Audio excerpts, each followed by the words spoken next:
Jubilee Hills Ambedkar open university 21వ స్నాతకోత్సవం గ్రాండ్గా జరిగింది. యూనివర్సిటీలో డిగ్రీ, పీజీ, పీహెచ్డీలు పూర్తి చేసినోళ్లకు పట్టాలిచ్చిండ్రు వీసీ సీతారామరావు. జైలు నుంచి డిగ్రీ, పీజీ చేసినోళ్లు ఈ స్నాతకోత్సవంలో ప్రధాన ఆకర్షణగా నిలిచిండ్రు. మరి వాళ్ళతోని మా రిపోర్టర్ విజయ్ శర్మ మాట్లాడిండ్రు. వాళ్ళు ఏం చెప్పిండ్రో ఇప్పుడు చూద్దాం. డిగ్రీ పట్టాలను అందుకునేందుకు మనతోని కొంతమంది జైల్లో జీవితం గడుపుతున్న ఖైదీలు ఉన్నారు. వారిని అడిగి తెలుసుకుందాం. అసలు వారు ఏ నేరం చేశారు, డిగ్రీ ఏ రకంగా జైల్లో ఉండి పూర్తి చేశారు. మనతో మాట్లాడేందుకు కొంతమంది ఖైదీలు ఉన్నారు. వారి మాటల్లోనే అడిగి తెలుసుకుందాం.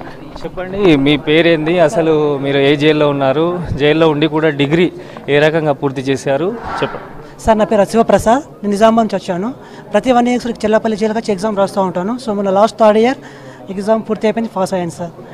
ఇప్పుడు డిగ్రీ పట్టేందుకు హ్యాపీగా ఫీల్ అవుతున్నాను సార్. ఏ నేరం చేశారు మీరు జైల్లో శిక్ష అనుభవించడానికి కారణం ఏంటి? సార్, మాకు అన్ఫార్చునేట్లో మర్డర్ కేసులో ఇరికాను సార్. మర్డర్ జైలు శిక్ష అనుభవిస్తున్నాను సార్. ఎన్ని సంవత్సరాల నుంచి శిక్ష 5 పొందుతున్నారు? ఇయర్స్ అవుతున్నారు సార్.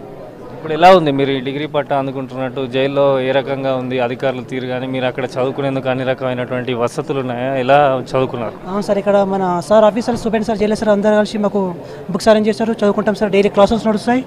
తర్వాత ఇక ఎగ్జామ్స్ టైంలో కూడా ఎగ్జామ్స్ బాగా రాస్తున్నాం సార్. అంటే ఎన్నేళ్ళు ఉంది మీ జైలు శిక్ష? సార్, ఇప్పటికి 5 ఇయర్స్ అయింది సార్. హైకోర్టు నడిస్తే మా కేసు కొట్టు వేసి అయిపోతుంది, రిలీజ్ అవుతాం సార్. జైల్లో డిగ్రీ పూర్తి చేసినందుకు ఏ రకంగా ఫీల్ అవుతున్నారు? చాలా హ్యాపీగా ఫీల్ అవుతున్నాను. ఎందుకంటే మధ్యలో చదువు ఆగిపోయి వేరే విధంగా అయిపోయాం. ఇప్పుడు మళ్ళా దాన్ని చదువుకోవడానికి మాకు సమయం వచ్చి జైల్లో ఉన్న జీవితాన్ని సద్వినియోగం చేసుకోవడానికి ఉపయోగపడింది. దాన్ని మేము సద్వినియోగం చేసుకున్నామని అనుకుంటున్నాను. చాలా బాగా హ్యాపీ ఫీల్ అవుతుంది. ఏ నేరం చేసి మీరు జైలుకి వెళ్ళారు? మర్డర్ కేసులో ఒక కేసు బుక్ అయింది, దాని మీద జైలుకి వెళ్ళానండి. లైవ్ పడ్డది, ఇంకా హైకోర్టులో ఉంది పెండింగ్లో. తొందరగా నడిస్తే దేవుని దయ వల్ల బయటికి వెళ్తామని ఆశ ఉంది. బయటికి వెళ్ళిన కొత్త జీవితం మొదలు పెట్టాలనుకుంటాను. డిగ్రీలో ఏ కోర్స్ కంప్లీట్ చేశారు? BA sir, BA. అంటే అక్కడ జైల్లో వసతులు కానీ, చదువుకునేందుకు అన్ని రకాల ఏర్పాట్లు కానీ, అక్కడ వాతావరణం ఎలా అనిపించింది? నిజంగా చెప్పాలంటే హాస్టల్ లెక్క ఉంటుందండి.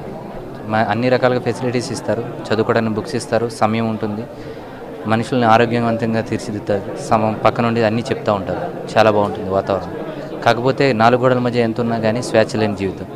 అది చూశారు కదా, మొత్తానికి జైల్లో జీవితాన్ని గడుపుతూ అదేవిధంగా అటు జైలు పని చేసుకుంటూ ఇటు డిగ్రీలు పూర్తి చేసే విధంగా జైలు అధికారులు అన్ని రకాల సహాయం చేస్తున్నారని చెప్పి ఖైదీలు చెప్తున్నారు. కెమెరా పర్సన్ బాలకిషన్తో విజయ్, V6 న్యూస్, హైదరాబాద్.